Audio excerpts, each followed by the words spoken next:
then we should be ready to go. All right, y'all, here are our objectives for our time together this afternoon. Again, these are all available for you on your participants guide. This afternoon, we're going to spend the bulk of our time exploring the framework for the new 186 Special Education Specialist EC12 exam. We'll also engage with a framework crosswalk with the new exam, really with the goal of highlighting places where there are key similarities and differences within the exam frameworks. Following that, we'll engage with an overview of the application process and some guidance to complete the application for the new 186 Special Education Specialist EC12 certificate. And then in our last half an hour or so, we'll have a chance to engage with our colleagues in an unconference, which we'll talk more about in just a second. Here is an overview of our agenda for our time together this afternoon. We are scheduled for about 2.5 hours. So in just a minute, we'll transition to talk about some background information, more general information about special education redesign over the past few years, how we arrived at a new special education specialist exam. And then again, we'll spend some time taking a close look at that updated framework for the exam. We are scheduled for a break right around 3:15, and then when we return from that break, the EPP team will review the application process for the new 186 certificate. And then towards the last half an hour, 40 minutes or so of our time together, we'll transition into that unconference, which if you've been with us for any other capacity building recently, we always try to reserve time for this. I'll go into more detail towards the end of the presentation, but did just want to name here that the unconference portion of this afternoon is totally optional, but we do always really receive really positive feedback about creating that space for programs and staff to connect. So we hope you're able to stay, but again, that portion is totally optional as you're sort of thinking about the rest of your afternoon. We will likely be wrapped up with the bulk of the webinar right around 4 o'clock. All right, y'all. I forgot to check and see how my time is doing, but I think I'm on track, so we can keep going. Before we dive into taking a look at the exam framework itself, just wanted to take a moment to kind of ground us in the work that has led up to this moment over the past almost 10 years of work on special education redesign. So this really began in 2018 with the agency's refreshed special education strategic plan. And coming out of the spring of 2018 into the fall of 2018 and spring of 2019, we saw extensive stakeholder feedback from the field at a series of special education forums. One thing coming out of those forums was the idea of a need for new special education standards. So those new grade-banded special education standards were adopted in the fall of 2020.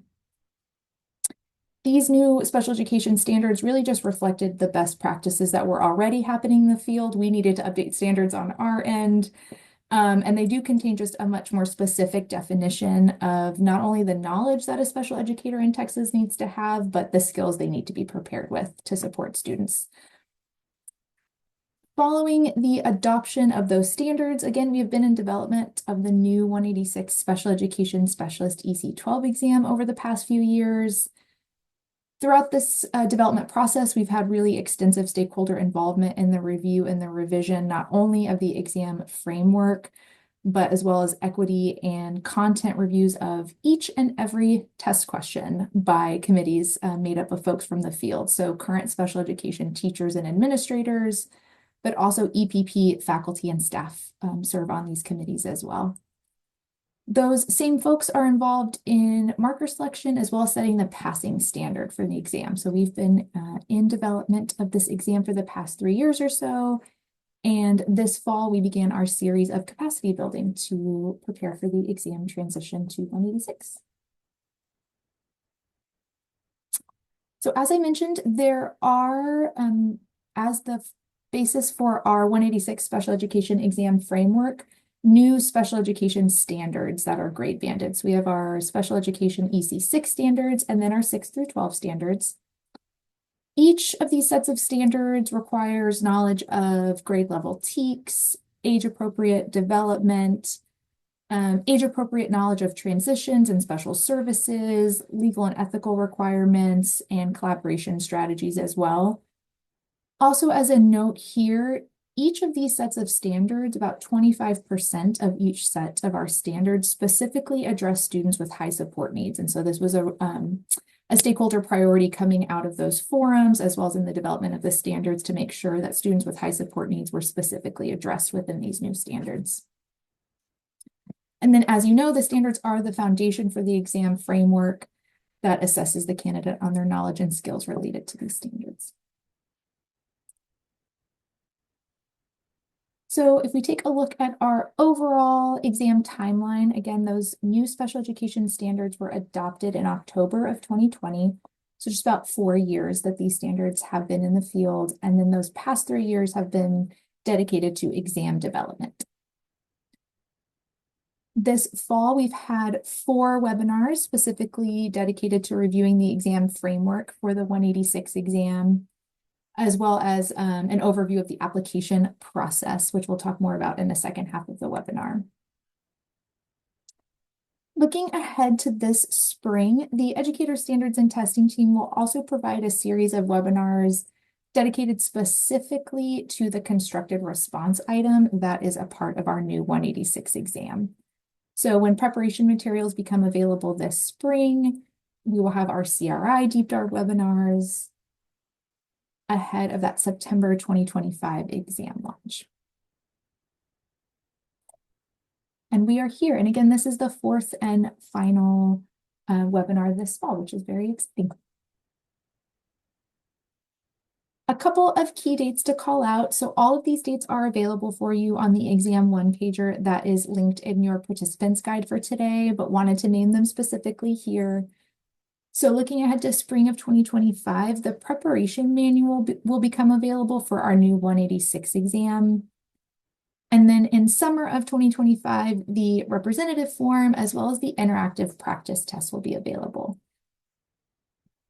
The last day to take either the 161 Special Education EC12 exam or the 163 Special Education Supplemental exam will be August 31st of 2025. Beginning on September 2nd of 2025, we will launch our 186 Special Education Specialist EC12 exam. So that's the first day that that exam will be available. And then looking ahead to September 1st of 2026, that would be the last day to apply and recommend using a score on either the 161 or the 163. So if you have that score on one of the older exams, folks have a full calendar year to utilize that score, with the final date being September 1st of 2026. And then again, the exam one-pager that's linked for you in your participants guide today has all of these dates. Once we have specific dates for the availability of the prep manual, the rep form, and interactive practice test, we'll update those as well.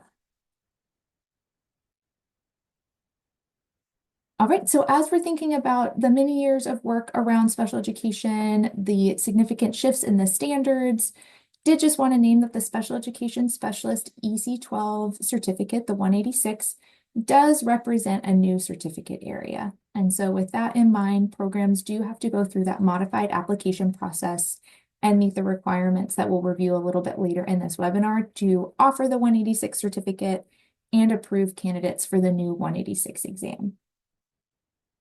Also wanted to note here that the 186 Special Education Specialist EC12 exam will replace both the 161 and the 163. So beginning on August 31st of 2025, there will no longer be a separate supplemental special education exam. So any candidate seeking certification in special education beginning on that 8/31/25 date will take the 186 exam. In terms of exam structure, as we're thinking about the transition to the 186 exam, candidates who were completing the 161 Special Education EC12 exam had a 5-hour total seat time for their test and were completing 100 multiple choice questions. And so as we think about moving to the new 186 exam, candidates will continue to have that total 5-hour seat time.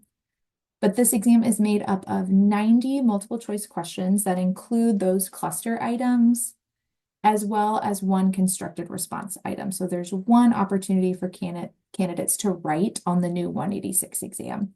And then again, this spring, we'll go into much more detail with our CRI deep dive webinars about guidance to support candidates on being really successful on the constructive response item. That's a part of the 186 exam.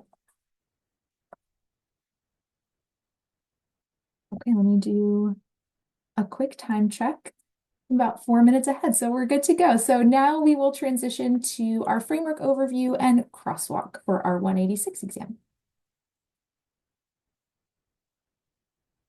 Here are a couple questions just to consider as we review the new Special Education Specialist EC12 exam framework. So as we're going through the information this afternoon, just keeping in mind, where are you noticing shifts in the organization or the overall content of the new 186 exam framework? And then how might those shifts impact your program's preparation of your special education candidates? So there is a space for you to jot down some notes on your participants guide, but these might just be some helpful guiding questions as we're looking at the information this afternoon. All right, as we review the framework, a quick note on our vocabulary. So just like all of our other exam frameworks, the 186 is organized into domains, competencies, and descriptive statements. So those domains are the organized collection of knowledge, skills, and abilities that really are the foundation for the exam. Within each of those domains, we have competencies and descriptive statements. So each competency examines what a teacher candidate should be able to do within each domain. And then those descriptive statements just provide examples of how teacher candidates can demonstrate their understanding of each of those competencies. So for our new 186 exam, as we're thinking about the transition, 161 was made up of 4 domains and 12 competencies. As we're looking at our new 186 Special Education Specialist EC12 exam framework, it is organized into 5 domains and 10 competencies. You'll be able to see this afternoon as we take a closer look at the exam framework, how some information has been sort of organized or reorganized into new domains and competencies. But then again, you'll also notice some more significant shifts in the overall content of the exam framework, really reflective of those updated standards that we adopted in 2020. All right, so again, our new 186 exam is organized into 5 domains. So first we have domain 1, legal and ethical guidelines and knowledge of learners. Domain 2 is assessment and program planning. Domain 3 is curricular knowledge and instructional practices. Domain 4 is professional collaboration, learning and responsibilities. And the 5th and final domain is analysis and response. And so here is where we see the CRI component of the exam reflected on the exam framework. As we're taking a look at the domains that make up the exam framework today, just wanted to name that the focus of our overview today, again, will be the information within domains 1 through 4, just keeping in mind that we will have specific CRI deep dive webinars in the spring, sort of solely focused on the constructive response item. For today's webinar, we're also going to focus on content within each of these domains that is significantly different or new when we're thinking and comparing to the 161 or 163 exam framework. So really just want to highlight key differences in the exam frameworks and what those might mean for the preparation of your candidates. So we'll move through the exam framework domain by domain, review the different competencies within each, and then highlight those key areas of difference for you to be aware of. So our first domain, domain 1, is legal and ethical guidelines, and it is made up of 2 competencies. So competency 1, legal and ethical guidelines, and competency 2, knowledge of learners. Domain 1 is legal and ethical guidelines and knowledge of learners. Did want to name, there is some similar content here to the 161 and 163 exam, but did just want to take a closer look at some distinct areas of difference for you to be aware of on the 186 exam framework. So first, within competency 1, legal and ethical guidelines, there is a heavy emphasis on the candidate's knowledge of special education related legislation. So thinking about relevant chapters of TAC, ESSA, IDEA, Section 504, ADA, etc. That is all reflected within Competency 1 on the 186 framework.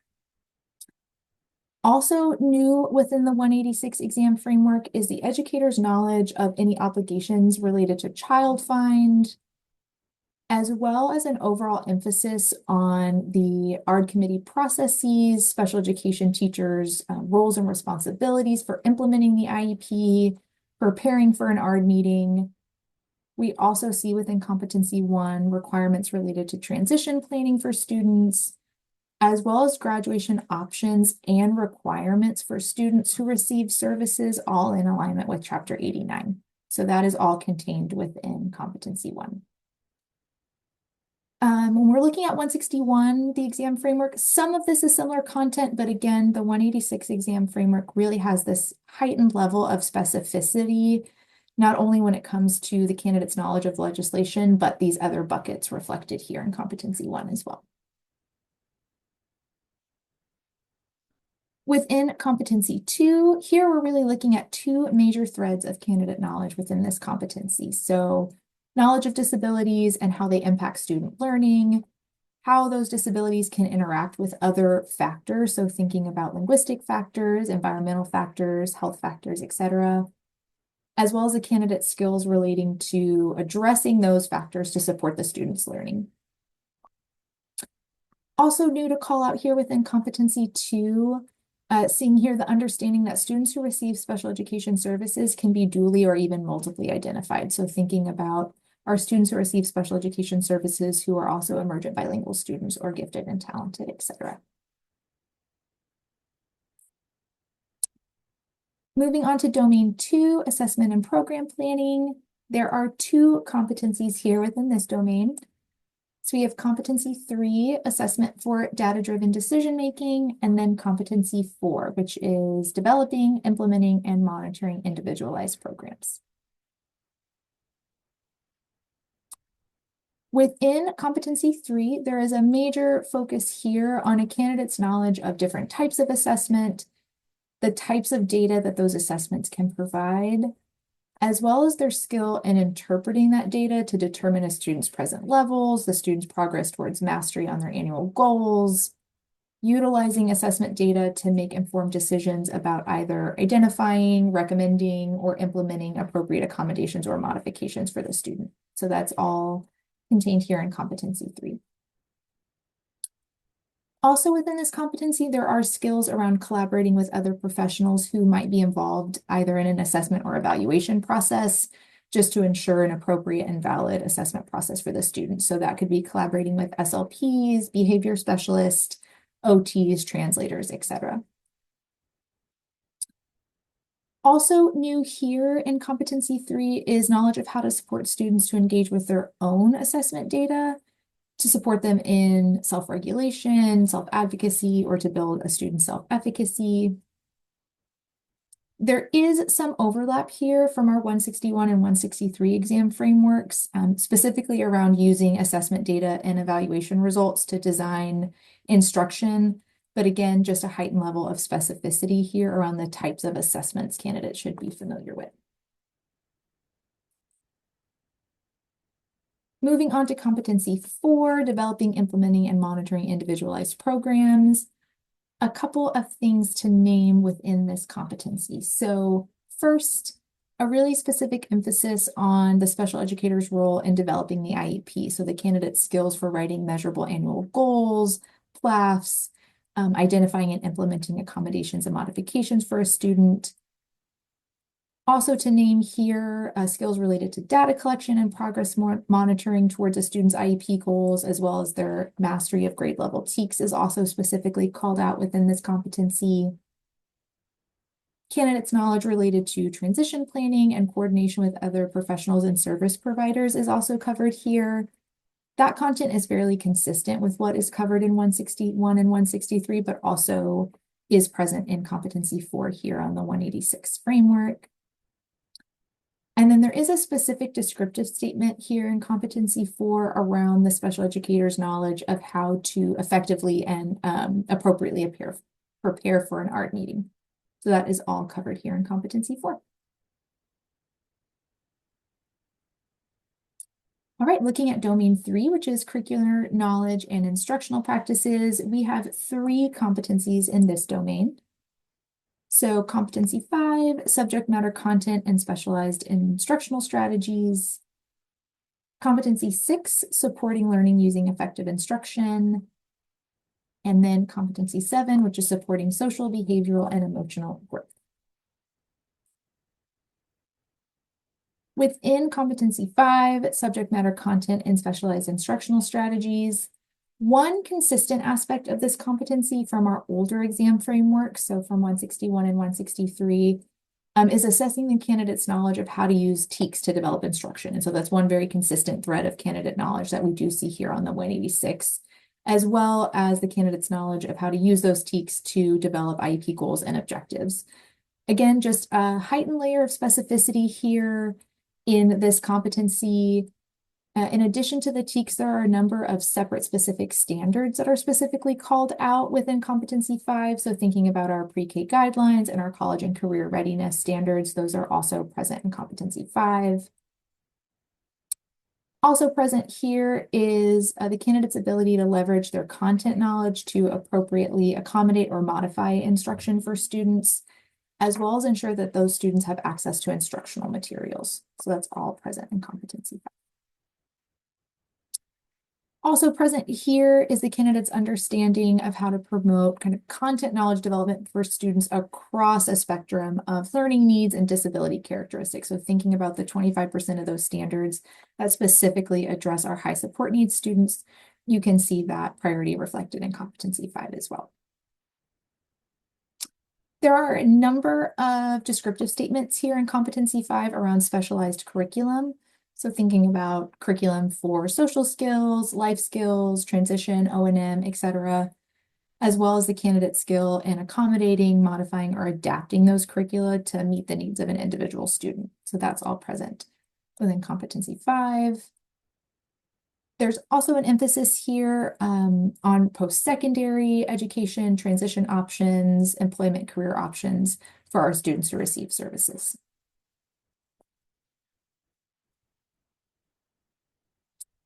Moving into competency 6, again, here we just see an emphasis on understanding the key differences between accommodations and modifications and how those differences impact providing instruction to students.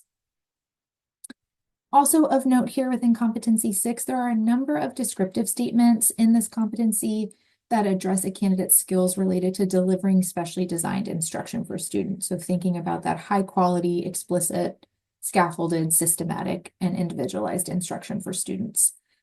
That plans for and also integrates transition-related goals and activities for the students in addition to their academic content. We also see UDL present here within competency 6, really with the lens to ensuring that content and instruction is accessible to students, is responsive, and challenging for the student regardless of their instructional setting. And then the candidate's knowledge of types of assistive technology is something that is present within competency 6 that's fairly consistent from our older exam frameworks. So candidates' knowledge of options for low, medium, or high-tech AT, and how to integrate that into daily teaching. Finally, in domain 3, we have competency 7, which is supporting social, behavioral, and emotional growth. From our older exam frameworks, 161, 163, there is a common thread of how to design and manage classroom routines and transitions to ensure that students are in a safe, effective learning environment. Did want to name in competency 7 here, there is much more specificity around behavior-specific knowledge and skills in the 186 framework. So candidates here are being assessed on their knowledge of appropriate and responsive practices such as PBIS within that safe, effective learning environment, research-based de-escalation strategies, as well as the process to conduct an FBA and the creation of BIPs. We also see progress monitoring for behavioral interventions present here in competency 7, as well as just generally building strong relationships with students that have high expectations, but are built on trust and respect. So that's all present in Comp 7 here as well. Moving on to domain 4, which is professional collaboration, learning, and responsibilities. This domain has two competencies as well. So we have competency 8, consultation and collaboration, and then competency 9, professional learning and responsibilities. Did want to name as we move into domain 4, there's a lot of similarity here to our older 161, 163 exam frameworks. These generally assess sort of the same set of knowledge and skills. So thinking about the candidate's ability to work with related service providers, collaboration with general education teachers, supervising and collaborating with paraprofessionals, that is all present within competency 8 here. But did just want to name 3 specific things that show up on the 186 framework. First, a real emphasis on the special educator's role as an advocate for their students and their families, as well as effective collaboration with all stakeholders related to the student. Second, ensuring student schedules reflect the LRE that is identified in the IEP. So that is something new that is present on our 186 framework, as well as best practices associated with different co-teaching strategies and models. So thinking about their skill in teaching in an inclusion setting or a self-contained setting. So that's all covered here in competency 8. In competency 9, we see candidates able to demonstrate their knowledge of effective collaboration practices with various stakeholders. So that could be parents, other staff, community resources, service providers, etc. That is all covered within competency 9, as well as setting professional goals to progress in their career as a special educator. So that's all covered here in Comp 9. Our 5th and final domain, domain 5, is analysis and response. This has just one competency, Comp 10, which is also analysis and response. And again, this is the CRI component of our exam. Just as a note, all of our new or redesigned exams do contain a constructor response item, and so 186 is consistent with that. Again, we'll have that series of CRI webinars in the spring that coincide with the launch of the prep materials, but as a high-level overview, the CRI on the 186 exam will ask candidates to analyze and interpret student data. So that could be an IEP progress report, that could be a piece of evaluation data, a piece of student work, etc. The CRI then asks candidates to, based on that data, make a recommendation of an intervention or an instructional strategy that they would recommend to support the student, as well as describe how they would implement that strategy or intervention and monitor its progress.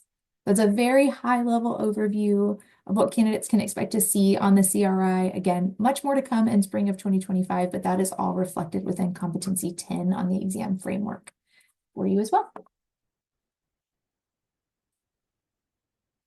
All right, so in summary, just a couple of high-level things to share, potentially some considerations for coursework as we're thinking about the transition to the new 186 exam.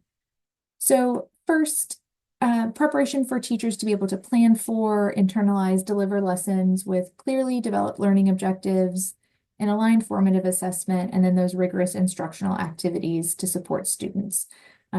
Our special education candidates need to be prepared to do all of these things. There is within the 186 exam framework, again, this prioritization of a really collaborative approach with stakeholders and related service providers. Based on this 186 exam framework, candidates will also have the flexibility and preparation to effectively serve students across instructional settings with varying support needs. And then finally, our effectively prepared teachers will possess and demonstrate that belief that all students can learn and achieve at high levels, regardless of their eligibility.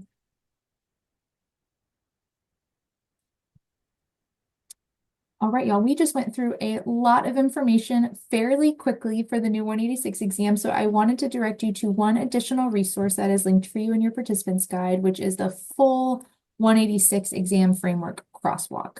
So this is linked for you. You should have this for your reference, but this document shows you where similar content can be found to those older exam frameworks from 161 and 163, and how that content potentially shows up on the 186 exam or what is new content within the exam framework. So once you have a chance to open up that document, what you'll notice is on the left-hand side, you'll see the 186 exam framework organized by domain, competency, and descriptive statement here on the left side.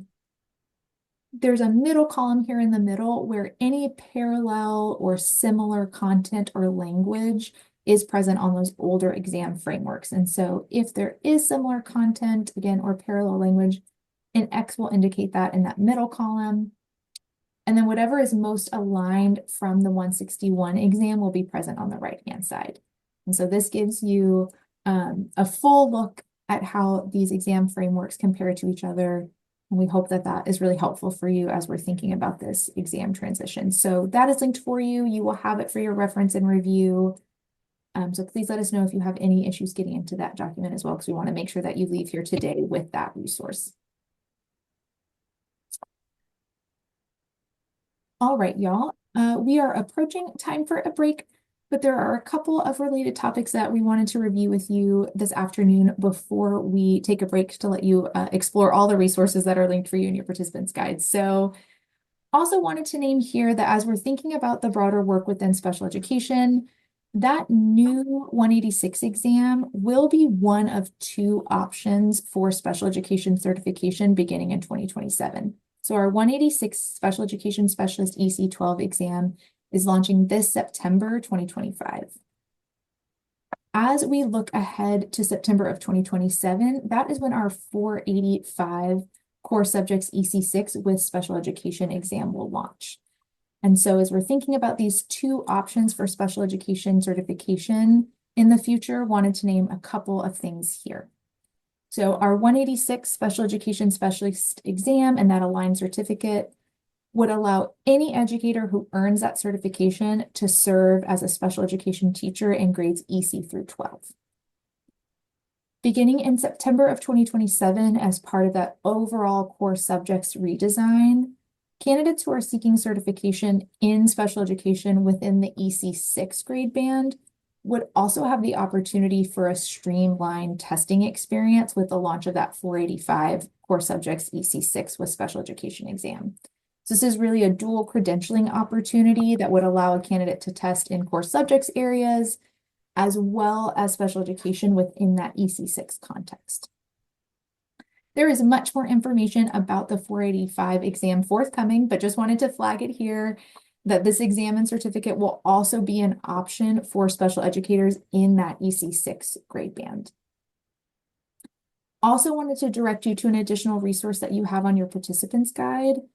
The public comment period for the 485 core subjects EC6 with special education exam framework is currently open for that draft framework. And so more information has been linked for you in the participants guide. If you'd like to take a look, explore the 485 exam framework and provide feedback, I've linked that out to the educator testing site. So there's more information there, but wanted to flag that for you as you'll notice it's on the participants guide for today.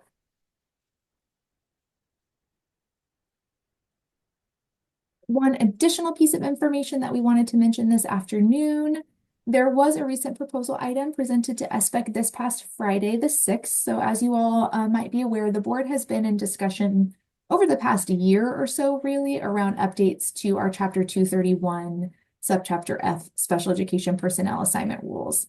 And so the item that we discussed this Friday, which is also, again, linked for you in your participants guide, if you'd like to take a look, names a few key pieces of information that might be helpful to keep in mind when you're thinking about the 186 exam, the application process, and special education in general. So the board is moving forward with content certification requirements for those special education teachers serving in teacher of record roles. So special education teachers in non-teacher of record roles, thinking specifically about our folks serving that inclusion setting, have no formal content certification requirement in 231 based on the board's discussion over the past year or so.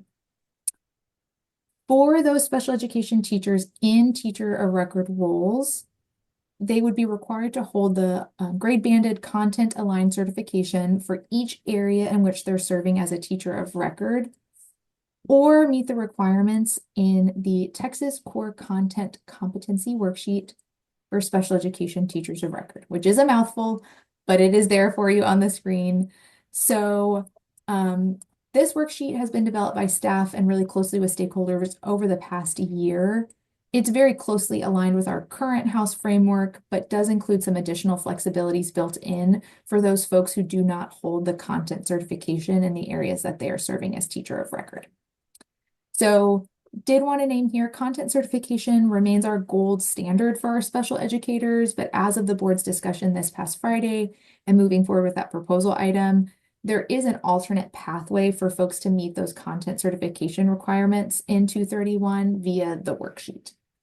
So item 9 contains the full worksheet as a figure, and it is linked for you in your participants guide.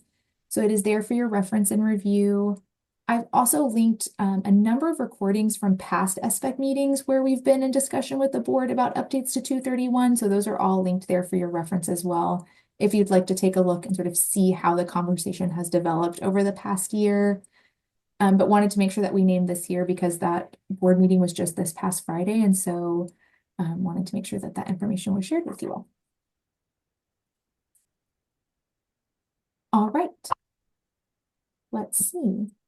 I am almost exactly on time, which I think this is the closest we've come. So the fourth one is the charm. Finally, we're almost down to the minute. All right, y'all, here at 3:15 in just a minute or so, we will take a 20-minute break. So I know there's a lot of information that we just shared, so I wanted to give y'all time to review and process. So we will take a break from 3:15 to 3:35.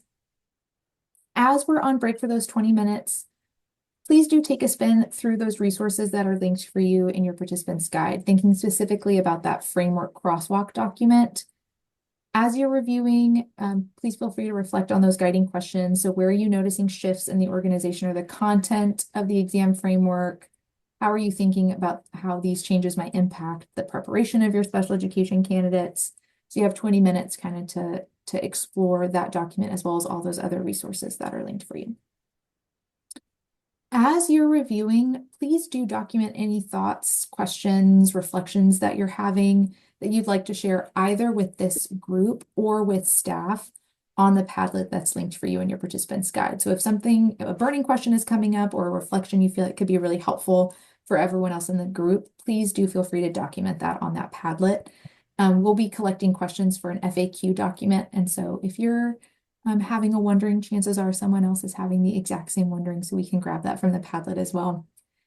And then finally, do please take care of yourself. So we will take a break for 20 minutes. It's 3:15.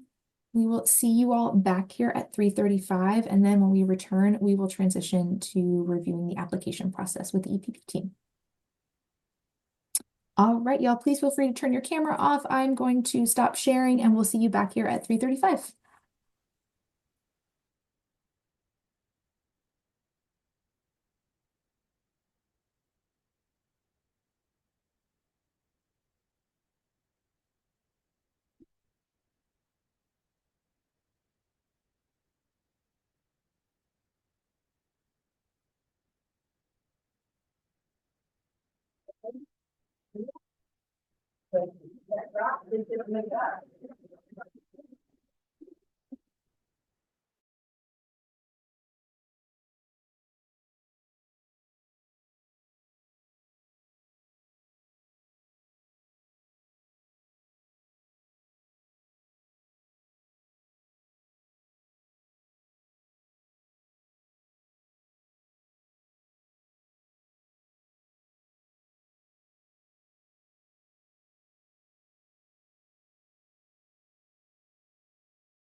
Welcome back. It is 3:35. I hope you had a chance to explore the participants guide a little bit, take a look at some of those resources. That is all for me today, so I am now going to hand it over to Kina from the EPP team to walk us through the application process overview. You, Kelly. All right, yes. So there is an application process to get this certificate added to your inventory. So all programs must apply because the special ed, as it is today, currently, the supplemental and just the special ed EC12 will be going away. So this is a brand new certificate, brand new for the brand new exam. So to offer the new SPED Specialist EC12 certificate and approve candidates for the aligned exam, programs must submit an application along with documents that provide evidence that coursework and curriculum align with the updated standards. So those programs that currently offer SPED EC12 or SPED supplemental certificates will need to meet the following requirements listed. Note there is no fee for this application. As soon as you submit your written request for the application packet, your education specialist will send it your way. So programs that do not currently offer the SPED EC12 or SPED supplemental certificates will need to fulfill the requirements for a new application. You also must have an accreditation status of accredited. There is a $500 fee for this application. And again, you will contact your ed specialist for the application materials and additional information. So now we're going to move into which process and a little bit more detail about where we're getting the process from and how that looks. So as we approach the September 2025 launch of the updated 186 SPED Specialist Certificate and Exam, we must ensure all programs have the necessary information to add this new certificate and test to their inventory. It's very important for a smooth transition for your candidates. So for programs not currently offering the SPED EC12 or SPED supplemental certificate, the application process will follow 19 TAC 228.15C2. An accredited EPP can request the approval for additional certificate categories from TEA staff within previously approved classes by submitting a designated application. So for programs currently offering these certificates, we'll follow the process in 19 TAC 228.17A through B, which states a EPP can request an amendment. The amendment notification must be in a letter signed by the EPP's legal authority or representative, detailing the amendment, its rationale, and any relevant documents. So now let's take a look at the steps your program will need to take to begin the initial approval process. Again, watch this required webinar, which you're already in. At the very end, you will submit your exit ticket to confirm this participation. Then you will submit a help desk ticket to request the application materials. A $500 fee is required for processing your initial application. So you will complete the provided packet, submit all necessary documents via a unique share file link. Your education specialist will review your application and provide you your decision. If approved, the certificate will be added to your inventory, allowing you to begin your coursework. For the continuation of the approval process, the steps are so similar, but without the fee. Again, you'll view the webinar, you'll submit the exit ticket, and then submit a help desk ticket for the written request for the application packet. You will complete the packet and submit your documents through the share file link. Your ed specialist will then review everything and provide a decision. Upon approval, the certificate will be added to your inventory, and then you may start your coursework. So whether you're starting or continuing the approval process, ensure you complete this webinar, submit the exit ticket, and follow the necessary steps for document submission. Your ed specialist will review your application, and if approved, that is when you can begin your coursework. Something to think about as a program is transitioning current students into new certificate so that they can complete all requirements, so that it is highly suggested you begin this process sooner rather than later so you don't miss deadlines. We are asking programs to submit their application, especially for an amendment, no later than mid-July. This allows us a little bit of time to get that review process going and approved and added to your inventory before that end of August deadline. So why apply? Your program must apply for the new SPED Specialist EC12 certificate due to the introduction of the new Special Ed certificate and exam. This ensures that your program avoids disruption and that all candidates can continue their certification process. It helps maintain program integrity by continuing to prepare candidates in the special ed without interruption. And it also allows you access for new exams, so it incorporates the new certificate into your inventory to make the new test available to your candidates.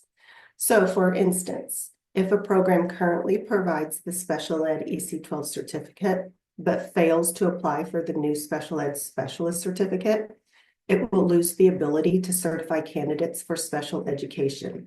The absence of this new certificate will also have a bigger impact affecting matters such as program admission, clinical experience records, exam approval, and standard certification. So the application represents a proposed program that allows candidates to learn the skills and demonstrate proficiency in those new standards. So now we're going to take a little closer look at the documents that will be included in the amendment packet. This attestation letter is in the packet for those of you who currently offer a special ed certificate. So the first is this attestation letter. A few things to note about this letter and its components is first, you'll save its contents on program letterhead. Once you have saved it, you will then begin making the changes to all areas in red font.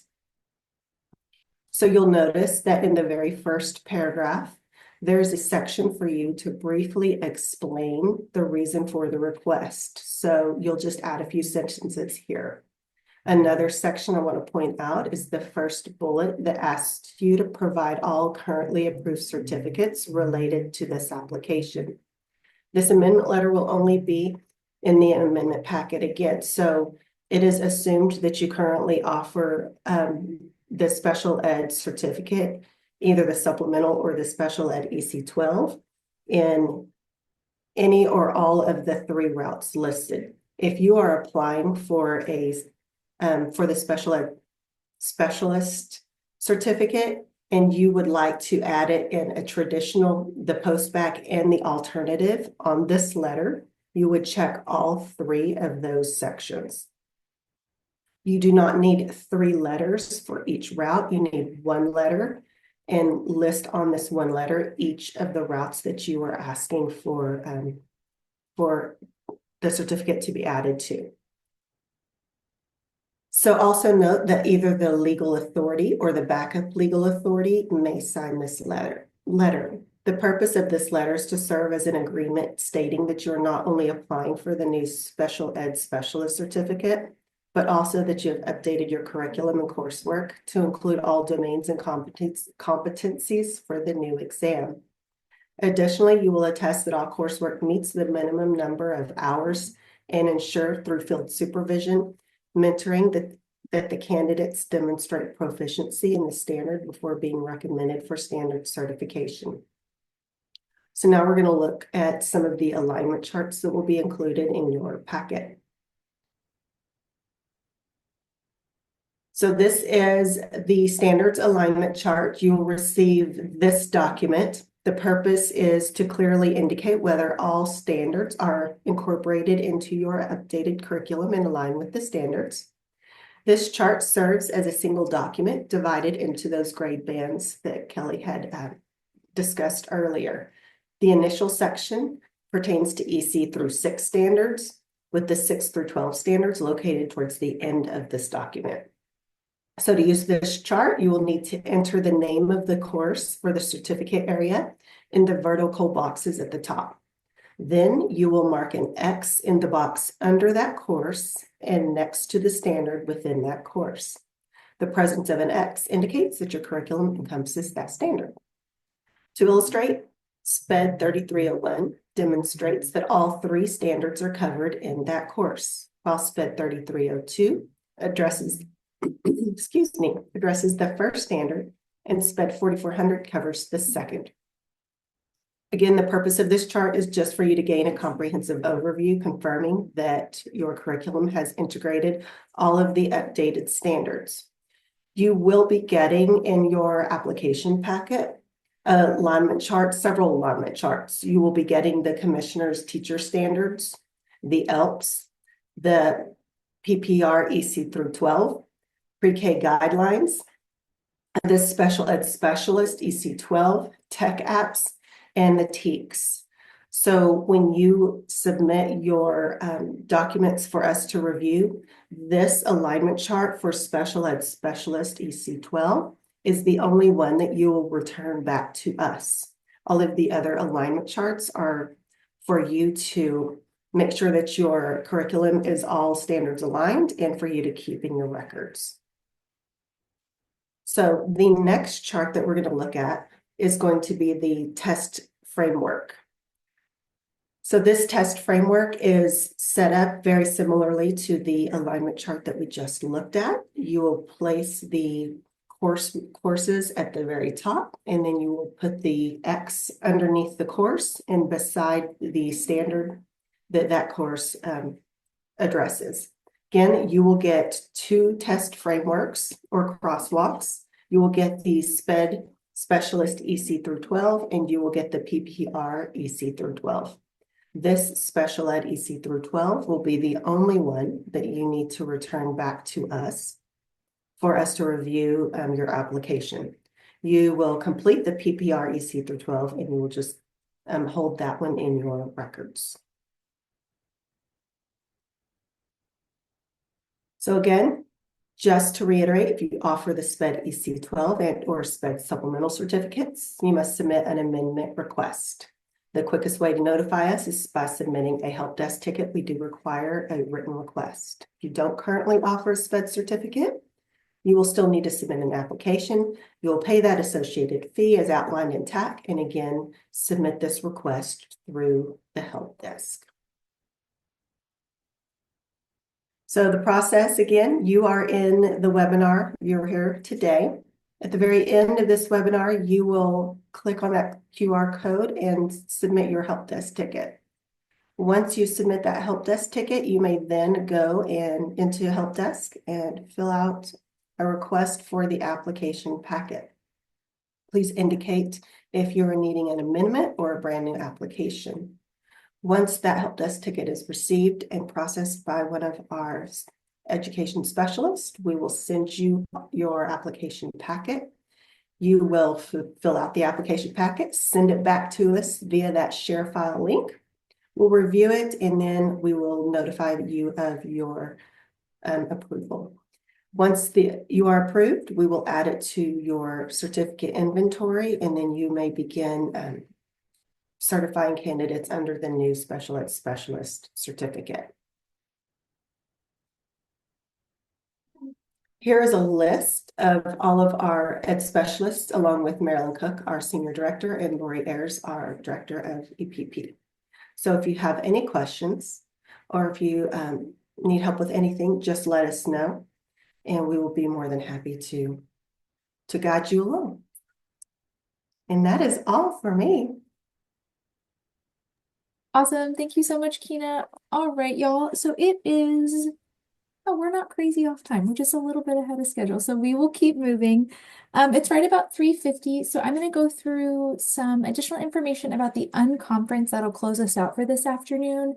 And then once we review that Unconference information, if you are staying, we'll hang out on this Zoom. If you do need to drop, we'll make sure that you have the link for that exit ticket that you need to submit for the webinar today, and then you'll be all set. So my slides will go. Again, if you haven't been with us for an Unconference, we typically get a lot of really positive feedback about this. And so just kind of why the Unconference, why do we use this structure in our capacity building? Really just because programs are entering these spaces with varying needs. So this structure really gives us the chance to provide a space for you all to connect with each other. You can leverage and highlight some best practices, things that are working well for you at your program, and kind of share the knowledge with this community. The Unconference also allows staff to connect with you more directly. So any questions or concerns that are coming up for you as we reviewed the information in the webinar today will be present in those Unconference rooms so we can work to get you the answers that you need much more quickly. The Unconference is also very flexible, so you all get to decide what you're talking about when you start the conversation, when you end the conversation, when you move to a different room. So it's really just a super flexible space to get some time to connect with folks in a way that you might not typically otherwise get to connect with each other. For this afternoon, we will have two unconference spaces. So we will have a room dedicated to curricular updates and questions about the framework itself. And then we'll have our second room that is dedicated to questions that are coming up around the application process. So once we transition to the unconference, you'll first select the topic that compels you most. So whatever topic, either curricular updates or application process, whatever kind of burning questions you have, you will start in that room. Once you move into that room, you'll have the opportunity to reflect on those guiding questions that we shared earlier or any other areas of interest and really just talk to each other when you're in the space. We're a fairly small group, so this is slightly less important for this afternoon, but we had previously asked that folks just hang out in their first unconference space for about 10 minutes just to kind of cut down on our virtual transitions, but we're not a super big group, so please feel free to move around as you'd like. If you get your questions answered in one room and you're ready to move to the other, please do what works best for you. So two rooms will be opened up. You'll move into the one that you are most excited to talk about, and then you can move between the two as much as you'd like. A couple of norms for these unconference spaces. The right people are in the room. So if you have that question, someone else also has it. So just trust that the right people are here. No questions too big or too small. Connect with each other, but it's also okay to move on. So if you're getting your questions answered, please y'all chat about whatever is coming to mind as we reviewed this information this afternoon. There may also be a question that does not get quite answered or you need a little bit more information about. So we expect some non-closure, but again, staff will be present in those rooms. So we hope we're able to get you all the information that you need as quickly as possible. All right. Again, two rooms. So the curricular updates, space to connect with staff, talk about potential updates or shifts to your current preparation curriculum for your special education candidates. And then that second room is the application process. So any questions, wonderings you want to brainstorm with other folks that are also going to be applying, that is the space for you. In terms of our overall timeline for capacity building this fall, so this is the fourth and final 186 Special Education Specialist Framework and Application Process webinar. So we had our September, October, November sessions. This December session is the fourth and final one. They have all been identical, and a recording of this webinar will be available starting in the new year. So you guys will be able to reference whichever of these four has been the best and the tech has worked most friendly with us. That will be the one that's posted. So you will be able to reference that. We'll send information once that's available in the weekly EPP newsletter. So if you do need to go back and see a recording of any of this information, you'll have that for your reference as well. And then also please just do keep an eye on that weekly EPP newsletter where we'll be sharing more information about those CRI deep dive webinars later this spring. So that will all be shared there. All right, we are right at 3:53. So if you are staying for the unconference, please do hang out. If not, thank you so much for being here. We hope that this was helpful. Please do make sure that you complete the exit ticket. So this is the QR code here. And then I think we'll get you that direct link to the exit ticket in the chat as well. So whichever way works best for you. If you are not staying for the unconference, please do make sure that that's submitted. I'm going to work to get those breakout rooms open here in just a second, and I will let you know when you can move around if you're ready to stay for the unconference. But if you are dropping, thank you so much. Hope you have a wonderful holiday season. Take some time to rest, relax, recharge, be with your loved ones. And let me get those rooms open for you all.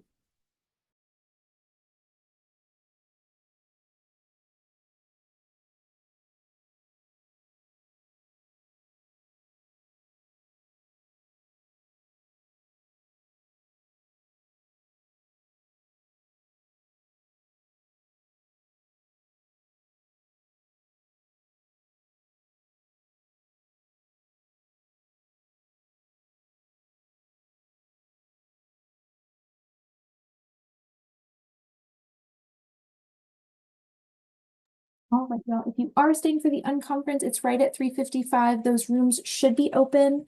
We'll plan to wrap up right about 4:20. So that'll give us about 25 minutes in these breakout spaces. You should be able to self-select into the room you'd like to start in. I'll be hanging out here in this main room for the next 5 minutes or so if you need any support getting into that breakout space. But if not, you can feel free to drop if you're not staying or move into whichever room you're ready to get started in. Did you say you were putting a link up for the exit ticket? Yes, let me grab that. Sorry, y'all. I didn't realize that I hadn't gotten in the chat. Okay. This should be the direct link to that exit ticket. There you go. Let me know if for any reason y'all are having any trouble with that.